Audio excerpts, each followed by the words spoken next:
Why do SSRIs take weeks to relieve depressive symptoms when serotonin levels rise almost immediately? The answer lies not just in the synapse, but deep within the neuron's DNA.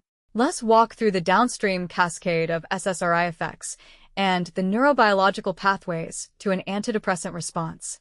Stage 1 begins with the initial blockade of the serotonin transporter, or SERT, at the presynaptic terminal. This inhibits serotonin reuptake, resulting in an accumulation of extracellular serotonin in the synaptic cleft. However, this initial surge triggers stage 2, which is autoreceptor desensitization. Acutely, the excess serotonin activates presynaptic 5-HT1A and 1B autoreceptors, causing a feedback inhibition. With chronic, continuous treatment, these autoreceptors eventually downregulate. This crucial cellular adaptation eliminates the feedback brake, resulting in a sustained and profoundly enhanced release of serotonin into the synapse. Moving to stage 3, this sustained serotonin binds more effectively to various postsynaptic receptors, including 5-HT1A, 2A, 4, and 6.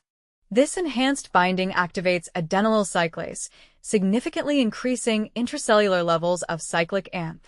This brings us to stage 4, where the real therapeutic shift happens through intracellular cascades and gene expression. The second messenger signaling from cyclic AMP activates protein kinases like PKC, which in turn activate transcription factors, such as CREB. Once activated, CREB enters the nucleus and initiates the transcription of specific target factors.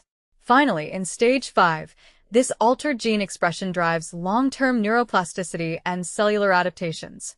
We see increased protein levels of brain-derived neurotrophic factor, alongside hippocampal neurogenesis, enhanced dendritic sprouting, and increased synaptic density.